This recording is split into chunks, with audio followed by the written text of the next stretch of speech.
said that this weekend, as you were preparing, the thing that really stood out to you the most was when you realized that the Pharisees and the Sadducees came to test Jesus or to provoke Jesus. And instead, Jesus actually ended up testing them, or he was testing them. Yeah. And I want to talk a little bit today about the two interactions that we see where he talks about taxes and marriage. I don't know how much you dug into that in your study. But there's something really interesting, I think, where you see that this Jesus kind of flipped the script, flipped the script, as it were. And so in verse 13 of chapter 12, it says, "And they sent to him some of the Pharisees and some of the Herodians to trap him in his talk." And we can talk a little bit more about what provokes them to trap him. But it says, "And they came to him and said to him, 'Teacher,'" which is interesting, "we know that you are true and do not care about anyone's opinion." That's also interesting. "For you are not swayed by appearances, but truly teach the way of God." So is it lawful to pay taxes to Caesar or not? Should we pay them or should we not? But knowing their hypocrisy, he said to them, "Why put me to the test? Bring me a denarius and let me look at it." I see Jesus here not being pulled in by kind of their devices or their intent. So they appeal to his ego, or do they? He kind of already knows what they're about. He knows that, it says, he knows that they're pretending. He knows that they're being hypocritical in that moment. And he says, "Why put me to the test?" And I just see such a even keel, secure version of who Jesus is here. And he's not falling for it because he's not trying to win them over in this moment. What exactly do you think that Jesus is doing? And why do we look at him and see someone who seems to be so secure and not baited by them in this moment? Yeah, well, I mean, to answer the second question briefly, he knows who he is. He knows what he's there to do. He has absolute clarity on his identity and his mission. So there's really, all this peripheral stuff is of really no interest, consequence to him. And so he is very secure. And that interestingly, is what kind of captured my attention as I read through chapter 12. He's unflappable, unflustered at all that they're doing to him. So much so, and then the other kind of way you talked about it was that he turns every one of these situations around on them. And that's kind of what got me to thinking it appears, I mean, in some sense you could say he's being tested. He actually says, "Why do you put me to the test?" And it reminds me of his temptation.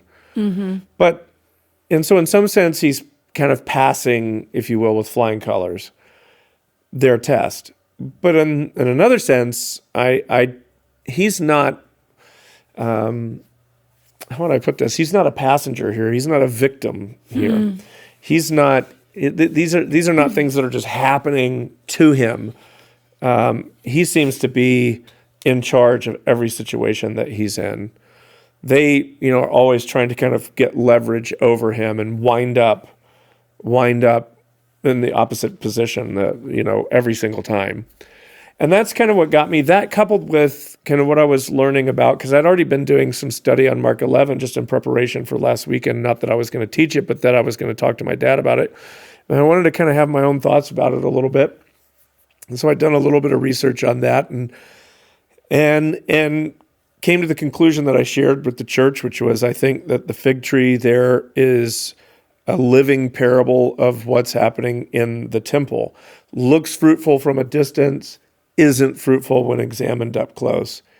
And so it dawned on me, Jesus is examining them. And Mark 11:11, I think, really kind of makes that clear.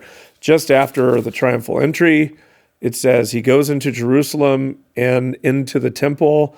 I would encourage, anybody studying Mark with us through this season, pay attention to all the references to the temple. He's always in the temple. And there's a lot of those, a lot of what's going to take place over the next few chapters. A lot of it takes place in the temple. And so, he's going to the temple for a reason. That story is there for a reason. And then immediately it shifts to the fig tree that should be fruitful but is not. And then it shifts to the temple that should be fruitful but is not. And then it shifts back to the fig tree. Oh, wow, it's cursed. It worked. And Jesus says, and I didn't get as much time to tie all of this together, but the famous verse, what is it? How does it go? Is it, I know I have whatsoever things you desire when you pray, believe you receive them and you will have them. Is that right? Or is that? Yeah, it says in 22, whatever. And Jesus said to them, have faith in God. That. Truly I say to you, whoever says to this mountain, be taken up and thrown into the sea and does not doubt in his heart, okay, but believes that what he says will come to pass, it will be done for him. Yeah, that verse. Okay, good. So, yeah, that's a well-known verse. A lot of people, that's been a big verse for them. What I was relating it to this weekend was the destruction of the temple, which is so Jesus does to the temple what he does to the fig tree. It happens in 13 verse 1. Actually 2. So in 13, so the whole temple episode, so you have the fig tree, and you have to think there's kind of this A-B-A pattern that happens a lot in ancient writing, and particularly the Bible. So A, then scene B, then back to scene A. And they kind of, sort of like a sandwich. So you have the fig tree sandwiching this temple episode, but that's not the end of what's going to happen in the temple. The temple kind of, all of the testing in the temple and the inspection of the temple, if you will, kind of carries on really through the entirety of chapter 12. It's just Jesus in the temple, Jesus being questioning them back. And then finally, it concludes with the rich putting in their offerings and the poor widow woman putting in her 2 copper coins that make a penny. And Jesus saying, things are not as they appear to be. What seems so great here isn't actually great. What most would overlook is actually what's really the significant thing. And then it's right after that in 13:1 that the disciples say to Jesus, look at these stones, they're amazing. And it is. I've been there. I've seen some of the stones are incredible. And it was, if I understand correctly, the largest building in the world when it was completed in AD 60. So it wasn't even done. It was only done for 10 years. That's amazing when you think about it. So Herod had improved the second temple is the way that it works, kind of Nehemiah's temple or whatever it would be, Ezra's temple after the return from exile. Some people think it's a third temple. I've wondered about that. But anyway. Yeah. I remember yesterday, Sunday morning, you said that it was 35 acres. Yeah, which is the massive. complex is 35 acres. I thought, it's huge.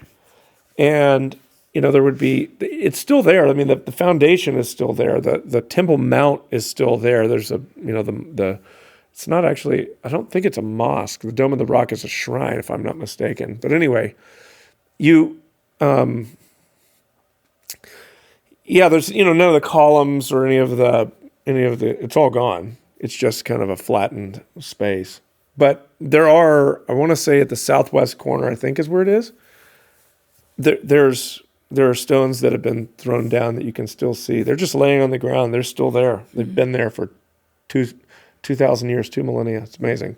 But anyway, that's what he predicts, that this temple will be destroyed. And what I said on Sunday, I thought was interesting to me, is that would have seemed as impossible as if someone had said to a mountain, be removed and be cast into the sea. But that's exactly what happened. So,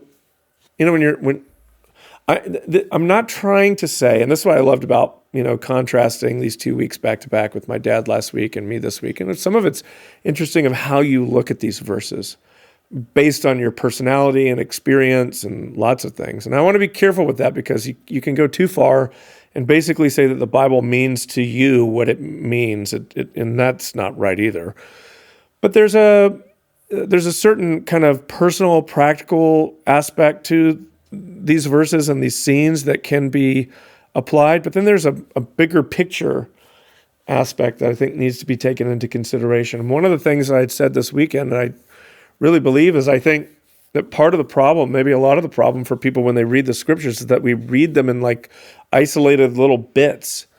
And, this story separated from the rest of not just the chapter, maybe separated from the rest of the book, separated from the whole of the Bible. And so we don't know how to kind of fit these stories into a bigger picture. I think only in the 11:30 service did I say, imagine going to the movie theater and watching only a couple of scenes from a movie and then walking out and presuming to understand what the film was about by just looking at the scenes. Or if you were to think about a movie, to watch the movie with the scenes jumbled up and in no particular order, just kind of piecemeal thrown around, what would you understand of the whole story, and how long would it, how hard would it be to put together? That's how a lot of us, that's our experience with reading the Bible. We got a little bit here, we know a little bit of this story, a little bit of this. And so we tend to hyper-focus on details and words within these stories, giving no regard to what's around them or even what the kind of thrust of the book might be trying to say. And then what can happen is then we can, what I would just say, over-principalize. So we make a universal truth out of a kind of a single verse or whatever, and it's like, hold up, there's a lot more to this. And so, yeah, I think that happens. And I think people have a tendency to want to, maybe I might call it like gamify their relationship with God.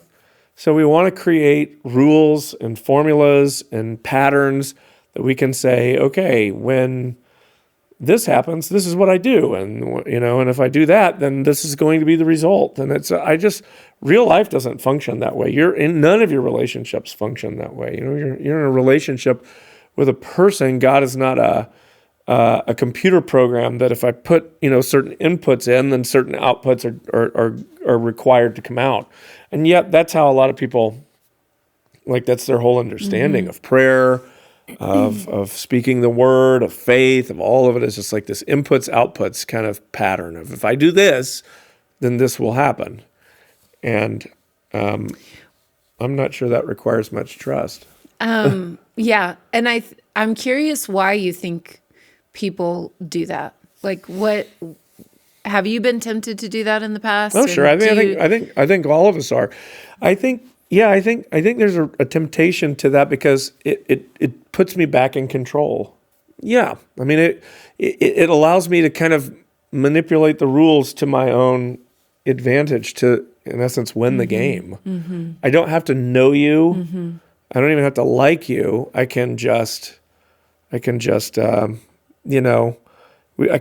You must operate according to this principle.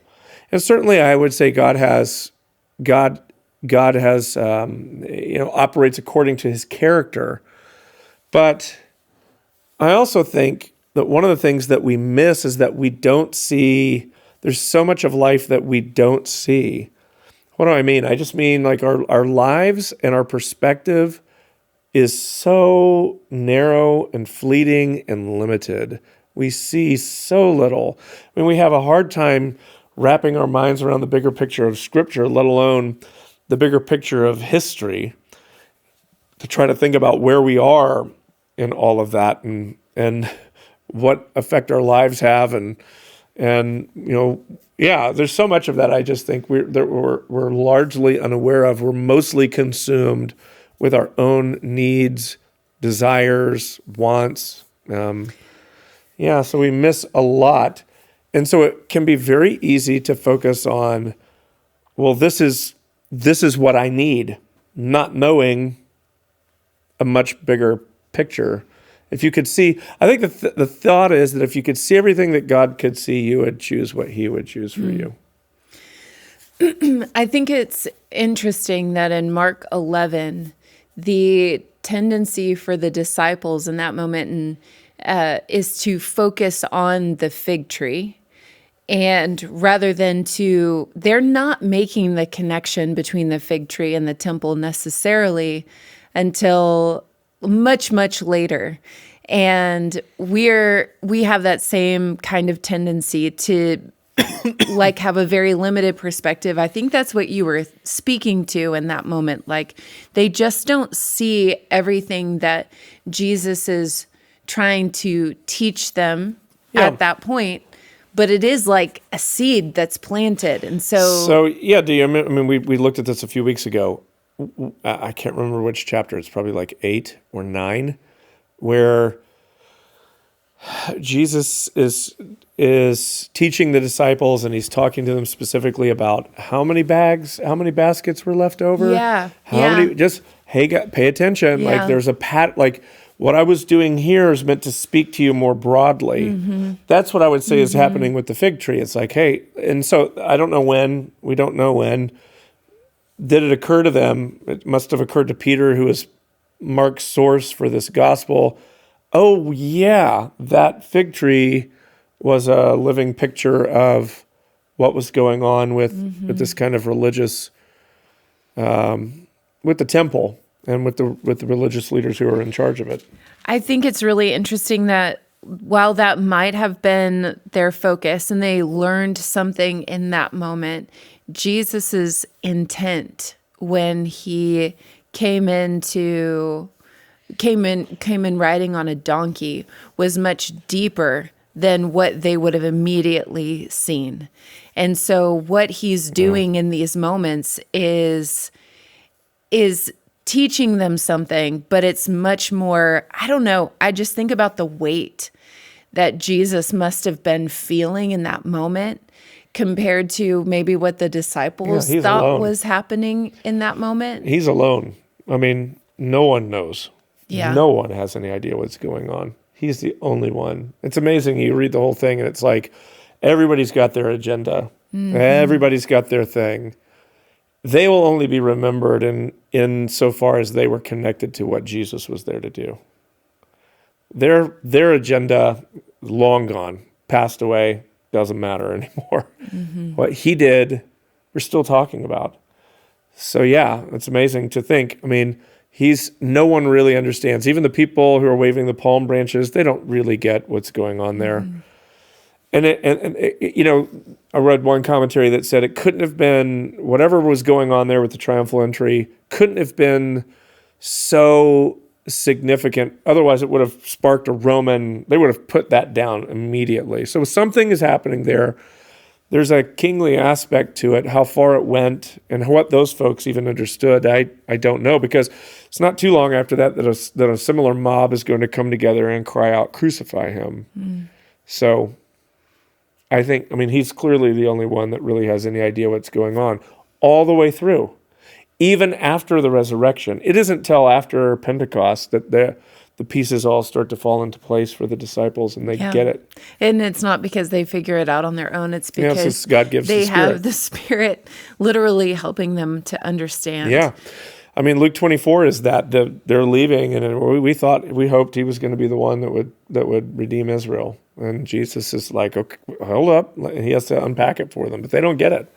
So I see Jesus up to so much more than the disciples realize in this moment.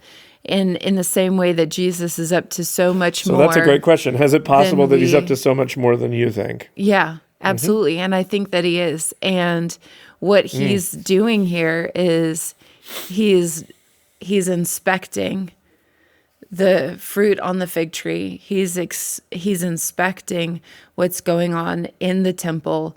And so how might he be inspecting us, inspecting our lives? Yeah. I mean, I think that's the thing. That was really kind of what the point of tension that I wanted to bring to the surface this weekend, is that that's part of who he is.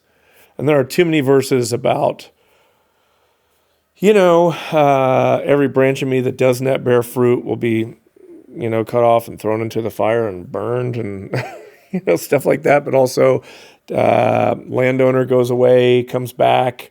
What have you done? The parable of the talents in Matthew 25. There's a lot of this, like, this settling up that's eventually going to happen. And so not trying to frighten anybody, but I think a good reverent fear in some way, to think that he would only do that with them and not with you or me. Or that our churches, or you read Revelation 2 and 3 where he comes through to the churches, and those are kind of scary scenes with each of the churches. I don't know. He's not, there's not like, these are churches that they're struggling, and there's, there's commendation, but there's also a decent amount of rebuke and correction that goes on there. And so, that was one of the things I'd said. I think of most of the services, if not all of them, that Jesus isn't impressed by the size of our churches, and he's not wowed by the production quality of our worship. Oh, wow, what fantastic lighting, or what a great voice, or any of that. He's not blown away by our half-hearted commitments. I think we give ourselves a lot of credit. Look at this. And that's how they were. Look at this temple. Yeah. Look at all of this. Wow. We've got a lot of leaves. Yeah. Well, and I think, and you see, you hear this, I would, pay attention to it. How often I try to challenge our team. I don't know. I want to be careful with this because I don't want to be, I don't know what it is, Debbie Downer. But the phrase, oh, God is doing, look what God is doing. Look what God is doing. It makes me nervous. I wonder what all is God doing and how much of this is just us. It's possible that I think that some of it's us, that some of it's just kind of the appearance of fruit, but not exactly. I think Thomas Merton has a prayer similar to this. He says, the fact that I think I'm pleasing to you does not mean that I am pleasing you. And I think that's right. And I think that's a little bit haunting. And I think that's probably pretty good. I want to talk about honest. John 15 All right. a little bit, because I think when we talk about fruit and what is Jesus actually looking for from our lives, and we might initially think about Galatians 5, like if you have a knowledge of Scripture, you're going to think about the fruit of the Spirit, which is absolutely appropriate. But I think ultimately, throughout church history, and it proves itself, it bears itself out in Scripture, that the aim or the telos of the Christian life, what Jesus wants to get out of your life, is to form you into a person of love. Okay. And so the fruit that he is looking for on our lives is actually love. So how might that express itself in our worship services, or how might we get that fruit confused with something else? So let me ask, maybe try to get a little bit more clarity out of what you're saying, Darren, see where this goes. So why do you zero it or narrow it down to, or distill it down to love? So in John 15, in John 15, verse 8, it says, "By this my Father is glorified, that you bear much fruit, and so prove to be my disciples. Right. As the Father has loved me, so have I loved you. Abide in my love." And then he says this, "If you keep my commandments, you will abide in his love." So that's the how. "Just as I have kept my Father's commandments and abide in his love." But what did he command him to do? "This is my commandment, that you love one another." Mm-hmm. That's skipping down to verse 12, "that you love one another as I have loved you." Yeah. Sorry, I kind of skipped over. No, that's okay. I was curious. Context. I didn't dig that deeply into John 15 or to go any further down. My main concern was with the kind of fruitfulness piece, and fruitfulness being the proof of your discipleship. But what I think is really interesting is when he has this interaction with the scribe around the greatest commandment. That's what I was just thinking about as well. Yeah. We'll talk about that a little more. Well, when in chapter 12 of Mark, the scribe comes up to him, and he says that Jesus answered well. And so he's coming to him not to trap him in that moment, but to ask him a sincere question. Right. And so he says, which of the commandments? And this is so cool, the way this connects to John. And you see the beauty of like these gospels being woven together in that they point to the same place, but they don't do it in exactly the same way, which is the most important of all. And Jesus answered, the most important is, hear, O Israel. And they would have all been so familiar with this idea. Course. It's the Shema. The Lord our God, the Lord is one, and you shall love the Lord your God with all your heart, with all your soul, with all your mind, and with all your strength. And the second is this, you shall love your neighbor as yourself. There is no commandment greater than these. And the scribe said to him, you're right, teacher. You have truly said that he is one and there is no other beside him, and to love him with all the heart, with all the understanding, and with all the strength, and to love one neighbor as himself is much more than the whole burnt offerings and sacrifices, which is like taking the temple. Very interesting. Yeah, and when Jesus said that he saw that he answered wisely, he said to him, you're not far from the kingdom. Yeah, so he's getting it. Yeah, he's understanding it, that all of this external stuff really is meant to point to the heart, a deeper relationship. And they had become kind of obsessed with the form of all of this, having a form of godliness, I thought about this week, but denying the power thereof. There's a missing component, the true heart connection. And rather than loving the Lord with all their heart, mind, soul, and strength, they really weren't loving God. They were loving themselves and using their religious positions to kind of embellish their own lives, enrich themselves. So that there's a prophecy in Jeremiah about this. The shepherds, there's a really, really harsh prophecy about the shepherds who, instead of caring for the sheep or feeding the sheep, are feeding themselves. Yeah, and I think that's part of what was going on here. So this guy's getting it.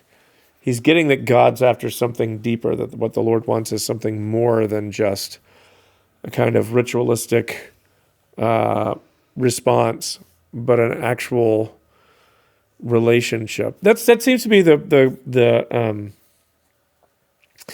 point of contention with Jesus, with the Pharisees throughout the whole of Mark. We've already been there already with the ceremonial washings and the Sabbath day, as they miss the point to focus on the form. They miss the spirit to focus on the formality of these things, and so thereby lose the whole relationship. This people honors me with their lips, but their heart is far from me. They're going through the motions, but there's not a real relationship there. What would you say to somebody who is concerned about this? Like they find themselves questioning, what kind of fruit is my life bearing? Well, the first thing I would say is that, one, I can acknowledge that ought to be sobering, and if it feels a little scary, I think you're in the right place. Two, I would say, that's not a bad thing. Don't feel like, if there's fear there, I think I would just say, remind you that perfect love casts out all fear. That if there is conviction from the Lord, it's only because he wants to bring you closer. It's not because he dislikes you. I think that would be Hebrews 12. That, what is it? What Father? He disciplines those that he loves. That's the line I'm looking for. Yeah. So if you're feeling that way, know first of all that you're loved. That's the only reason that would be happening. And then lean into it and see what the Lord surfaces. Are there parts of your life that are where you are going through the motions? I would say this, kind of in contrast to that, though. You're not always going to feel it. We talked about this last week, and me and my dad did. You're not always going to feel it. You're not always going to open up your Bible and feel the Lord come rushing into you, or around you or whatever. You're not going to always feel emotion. I went into this weekend not feeling much of anything. It was really tough. Saturday was just hard for me. It wasn't like breakdown crying, in the back room kind of hard, but just like, I just don't feel a whole lot of connection to any of this. What's going on? And there were a few changes that we needed to make. Me and Chris and Micah got together and talked through some adjustments that we wanted to make to the service, and I was thinking through some adjustments that I needed to make to the sermon to make it a little bit more clear and more helpful and so forth. But, and then just kind of like, you know what, I'm going to leave it in the Lord's hands and trust that when I show up the next day, and sure enough, a lot of the feelings were there the next day that weren't there the day before. And, I can't explain why that happens. It's not always the case that you feel like God is right near you. So I would say don't mistake a potential season of just like, I just kind of feel a little distant from the Lord, that any attempts at closing that relationship gap because you don't feel it are just going through the motions. That's not necessarily true. And I think in the same way of a husband and wife, if you had a relationship breakdown between husband and wife and they're not necessarily feeling anything for one another, I think the first steps, in fact, I've heard it said, I can't act as though, like act like you love your wife. You might not feel it, but the feelings will come.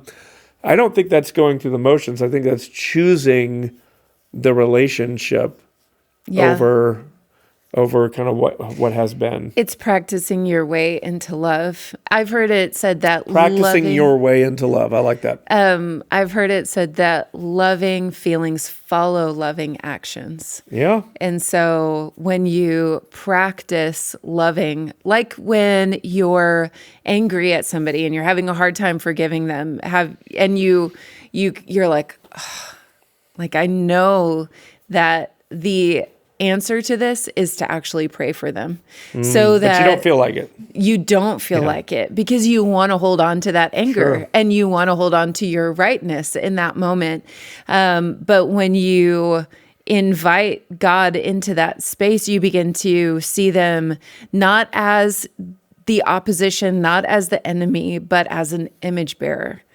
And the best thing that can happen for a relationship is that you see the image-bearing quality of the other, and you begin to love them in that way for their image-bearing. And so I think that if somebody is worried about the fruit that their life is producing, they need to go back to examining the source. Where are they receiving their life from? And a lot of times we are going to sources that are not going to produce the kind of fruit out of our lives that we would desire. Yeah, so that was really the whole back half of the sermon, is that your connection to Jesus entirely determines, I can't remember how I worded it, your fruitfulness depends entirely on your connection to Jesus. Yeah, that's it.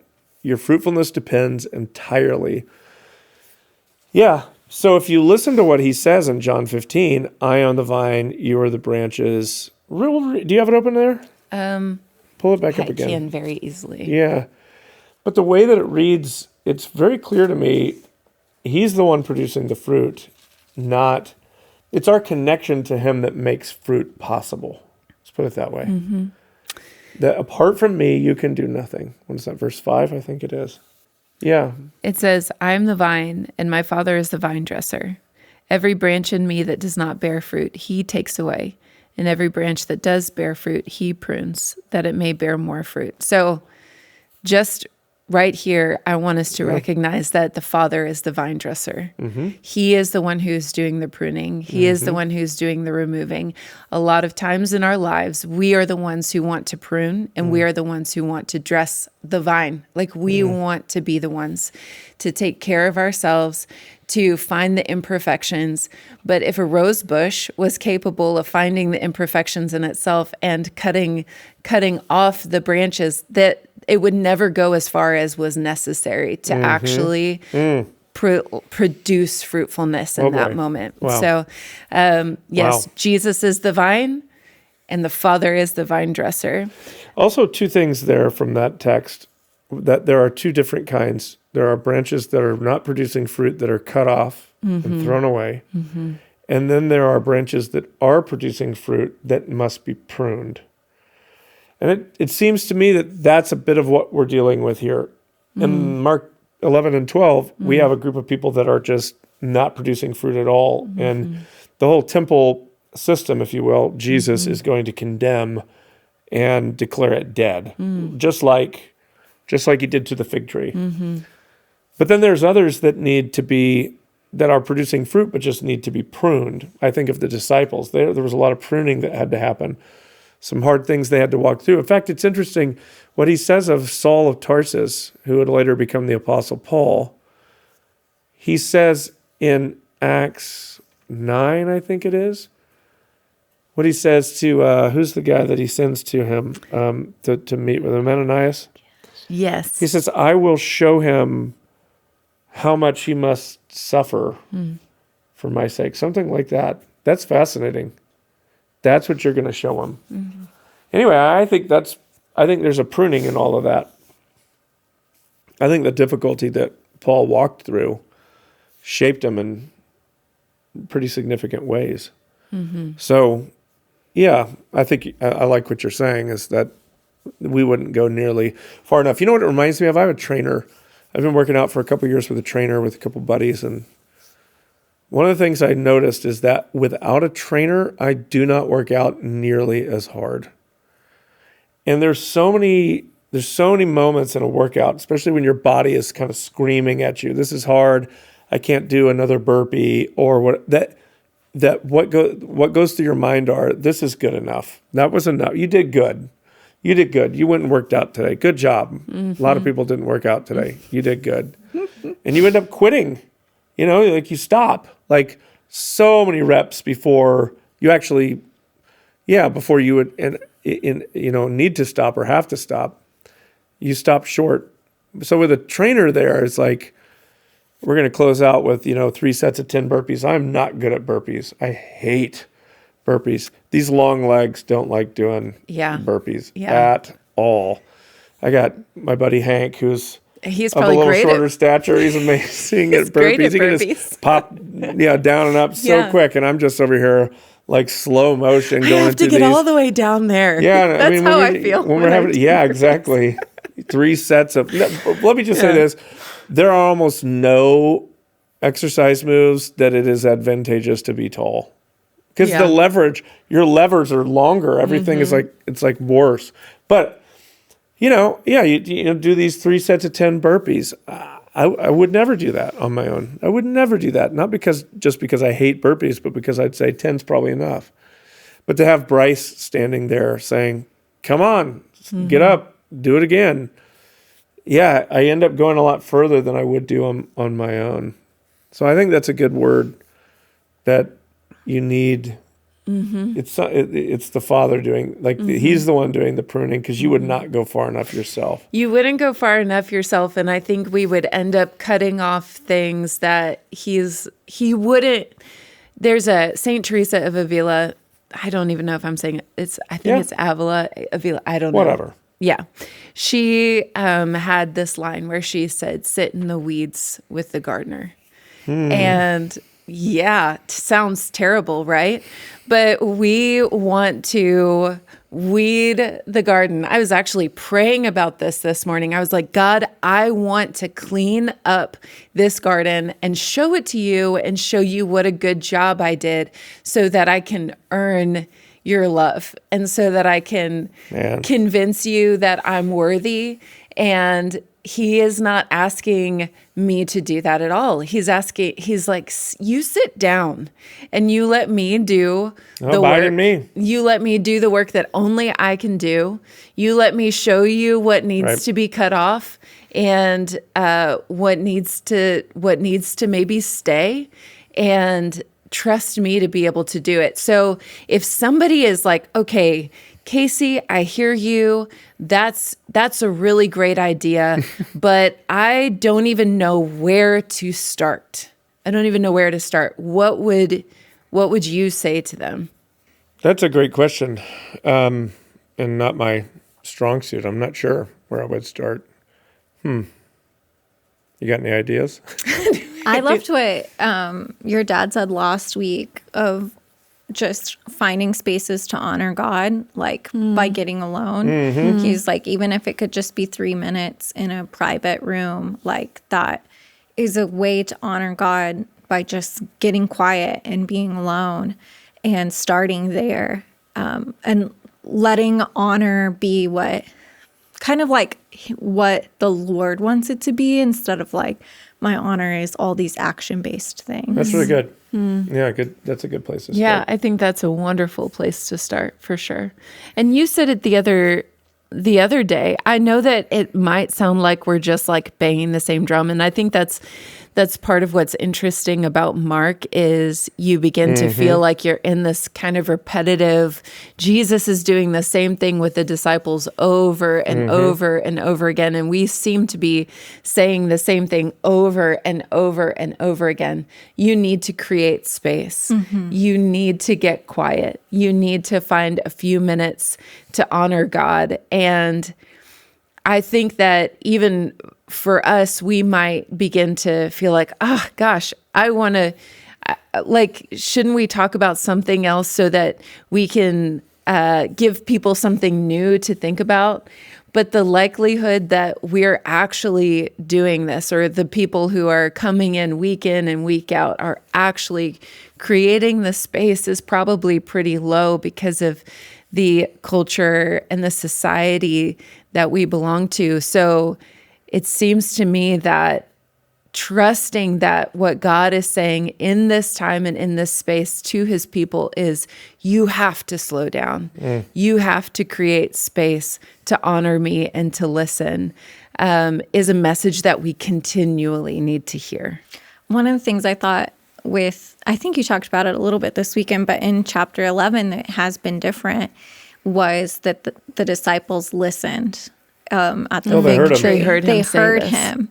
And this whole time it's been like, oh, they didn't have ears to hear, or that's a good point. They didn't see it, or they didn't hear it. But this time it specifically said they heard what he had said to the fig tree. And I'm just like, that's beautiful. Like, we've been watching this progression in their story.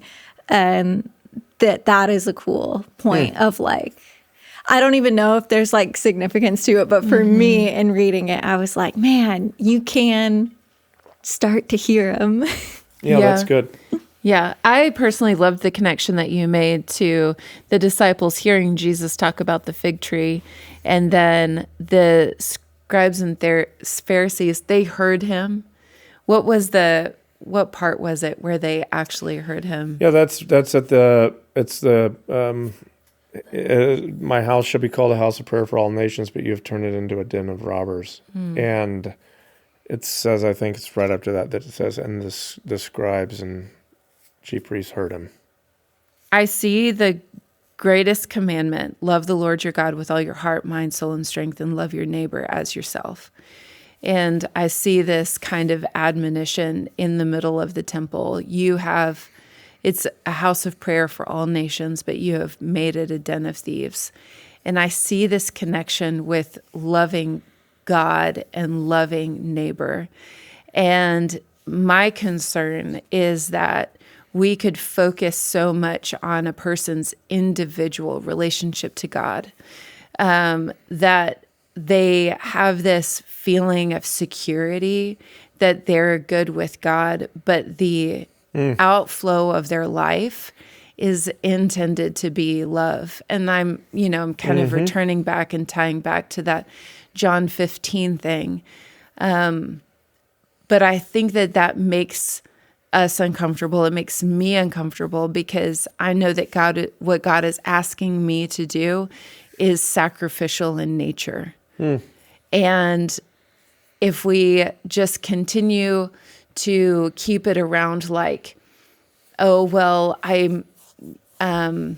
these are the behaviors in my life that God doesn't like, and therefore I need to change them. We become very morally, formed people, rather than being people who are formed by the love of God and therefore become love as a result. And so that's something that I personally wrestle with, because I don't just want to be a good person. I want to be a person who is loved and therefore is becoming love to everyone that I encounter. And I think that that's what Jesus is ultimately confronting the scribes and the Pharisees about. I don't want your moral behavior as much as I want your heart. But it's not just that I want you to love me with all your heart, mind, soul, really, and really strength. It's that I want you to love your neighbor. These two things are equal and they can't be separated from each other. That's really, really good, Casey. Yeah. That's I what- totally agree with that. When I was reading chapter 12 this past week, to love is better than all the sacrifices. I was just thinking, man, when I'm exhausted and so tired, like my allergies have been crazy these past couple of weeks with all the wind, and I'm so tired. My first inclination is I just got to get through the day, and work really hard. But when I was reading that, I kind of had this thought of oh man, that I'm really going more and I'm missing that motivation. Mm-hmm. And if my inclination could be maybe, hold on, let's take a beat. The most important thing is that I love others well and serve them well. Mm-hmm. I may bring a greater rest to the work that I'm about to do, or a greater, I'm going to do the dishes and take care of my house. And I'm probably going to be a little bit moody and annoying because I'm exhausted. But if I just took a beat and remembered that the most important thing is not that I get the dishes done, but that I live in a place of love for my family. Yeah. Yeah. I think that's such a good point, that this abiding in Jesus and the loving the Lord your God will, if you are doing this, the fruit that comes out of your life is love of neighbor. And that's not what was happening in the temple. They had, rather than it being a place all throughout the Old Testament, this is supposed to be a place where the nations gather, and they're coming to, it talks about over and over and over again that the nations are going to come together. Arise, shine, for the light has come and the glory of the Lord is risen upon it. And the nations are gathering. That's Isaiah 60. It's supposed to be a beacon. Mm-hmm. It's supposed to be a city on a hill. It's supposed to be a refuge and a place of hope.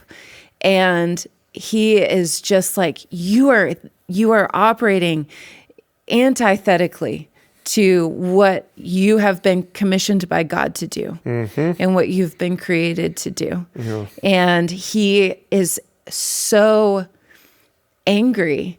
And the other thing that I think is really interesting about these two chapters is right at the core, if we're talking about Hebrew literature, the Bible, there's this idea of chiastic structure. Yeah. And I think that right at the center of this is this question of the authority of Jesus, and them coming and saying, what right do you have to do these things? What right do you have to drive these money changers out of the temple? And Jesus is I have every right to do this. And I think about that and the idea of pruning and inviting Jesus into our lives and us saying, what right do you think you would have, Jesus, to drive something that doesn't belong there out of me, who you call the temple of the Holy Spirit? What right do you have? And he says, I have every right. Yeah, that's exactly right. So that was originally where I was going, was the authority of Jesus is a threat. Mm-hmm. It's a threat to the religious leaders, and it's a threat to just religious people in general, because he demands more of you than just kind of the religious performance that you're willing to give. So as you're saying, we want to kind of clean ourselves up, present back to Jesus, hey, look at what I've done. The problem is it doesn't really it might make us more moral. It doesn't make us more loving generally. We end up feeling prideful. We end up feeling morally superior to other people. We end up looking down on other people. I shared a quote this weekend from my, I guess my whatever you want to call it, my lectionary. Be not angry that you cannot make others as you wish them to be, since you cannot make yourself as you wish to be. And I think the honest Christian is the one who recognizes that I am not making myself. The whole posture of the Christ follower is that he's making me into. So that's not authority piece. I belong to you. I'm yours.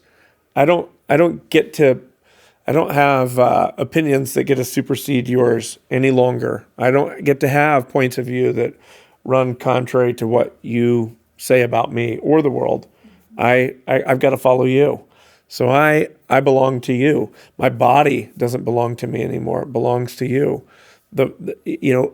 All of it, everything I am, I belong to you. And so that's threatening because it means giving up control. But that is the invitation of Jesus.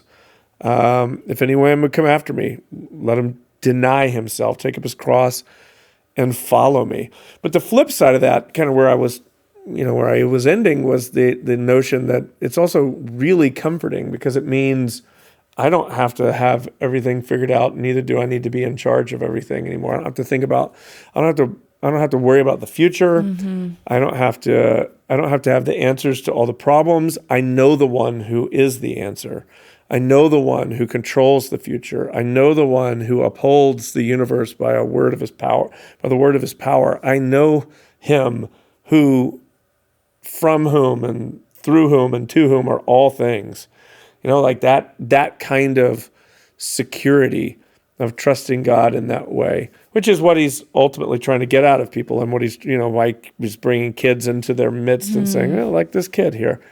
Because kids are like that. Kids don't know really who the president is, neither do they care much about the economy or what's going on. And it's not that they're indifferent, it's that they're just not worried about it. Especially if a kid's in a good home with good parents, you find that there's a kind of, they're more relaxed. It's only when they kind of get these phones and an awareness of the rest of the world that all this anxiety begins to set down upon them. You talked about that a little bit, like how this feeling that we need to make ourselves or create something. And I think that is really interesting when you think about this idea of the scribes and Pharisees. They're only afraid of losing something that they have created for themselves, or an identity that they have created for themselves. So Jesus' authority is a threat to them. It means that they don't get to be in positions of power anymore. The humility that would be required. I mean, this is the rich young ruler from a couple chapters ago. Give everything up. It feels, and so to the person like the rich young ruler or to these religious leaders, it's unthinkable. Why would I ever do such a thing? That's impossible. That can't be the way. And that's why a lot of people don't do it. That's why Jesus said it's easier for a camel to go through the eye of a needle than a rich person to enter the kingdom of God. It's really hard to give up your seat of control and pass that over, because you're kind of continually living under the illusion that I got money. I can kind of make myself, and I have made myself into someone or whatever. I mean, it's threatening. I'm thinking about the widow who gives the 2 mites too. She doesn't have anything. She gives all that she has, and she doesn't have anything to kind of like, she's probably in the same position of a child. And you told that story, like, about how a child gave all of their money in the offering. Yeah. I don't need money. I have a daddy. Yeah. And what does she say? It says, and he sat down opposite the treasury and watched the people. She speaks. He just watches her. Okay. Putting money into the offering box. Many rich people put in large sums. And a poor widow came and put in 2 small copper coins, which make a penny. And he called his disciples to him and said to them, this is interesting. He's like, hey guys, come over here. This is a teaching point. Truly I say to you, this poor widow has put in more than all those who are contributing to the offering box. For they all contributed out of their abundance, but she out of her poverty has put in everything she had, all she had to live on. And I think about Romans 12, when I read that, it says, I appeal to you, therefore, brothers, by the mercies of God, to present your bodies as a living sacrifice, holy and acceptable to God, which is your spiritual worship. He's saying, bring all of yourself. And really, you're giving out of your poverty. Blessed are the poor in spirit, for theirs is the kingdom of God. There is this, I really have nothing to give, but all that I have, I give to you. And I will trust you with all of it. That's great. And so many times we have identities that we have built, and Jesus comes and he threatens them. What would people think if they only knew, if they found out? So let's try to fix this together, Jesus, that in a way that won't cause me too much embarrassment or threaten my reputation too much or cause me to have to give up too much. I want to be able to keep what I have and have you at the same time. Yeah. And what they don't realize is that that's a weight that they were never intended to carry. But you also talked about Matthew 11:28 this weekend, I think, that Jesus said, come to me, all you who are weary and heavy laden, and I will give you rest. For my yoke is easy and my burden is light. Yeah. So I talked about that in conjunction with the idea of it just being comforting to put yourself in the hands of the Lord. That I think the generation, that we're dealing with right now, I guess it's a couple generations, but a lot of the mental health crisis and so forth, and everything that's going on in that regard, I think is the fruit, interestingly enough, of a life where we've tried to kind of cut God out of it and make ourselves God, and we're finding out that we're not. We don't have the skills to do that job very well. We can't. I think it was Keller said, you can't name yourself, you can't bless yourself, you can't make yourself ultimately. That has to come from God. Someone outside of you has to do those things for you. And so when you're putting yourself, your identity, your future, all of it in his hands, then you really stop. So I run into this, we have from time to time, someone has a kind of dream or a standard, or this is what I thought I was going to do with my life, in your life, but then they're maybe trying to follow the Lord, and boy, it seems like I'm heading a different direction. How do I then reconcile where I am, or I thought I would always be this, or I thought I would make it to this level, or I thought I would run my own business, or I thought I would, and always, my thought is just that part of this is just surrendering those thoughts to him. Do you get what I mean? What I'm saying is, where is there room for, not to say that for what you always thought you would do. You are as the centurion says, a man under authority. You're a servant. Paul calls himself a bond servant. So what is my reputation? What is my future? What are my dreams? That all belongs to him. I'm under orders. I work for you. So really my job is just to go where he sends me, to do what he asks me to do. That's, I think. So it's kind of like when I think about being a pastor, like I am, which I didn't think I would ever be. Do I regret or think back on, man, what if I could have done this or that? No. What would be the point of that? That's not what I've been asked to do. I'm doing, at least insofar as I think I'm doing what I've been asked to do. I didn't ever really consider whether or not I wanted to do it. You know what I mean? I think that's part of what the call of God is. He just sort of drafts Paul. You, come here. And he does that with the disciples. That was one thing that made Jesus unique as a rabbi, is he chose them, not the other way around. And I think that's part of how this works. He chooses you, and then he sends you and calls you. Abraham, get up, go to a land that I'm going to show you. Okay. He gives Joseph dreams. Joseph didn't ask, as far as I can tell, didn't ask for any of those dreams. David's out tending sheep when Samuel shows up and pours oil over him, says, you're going to be king.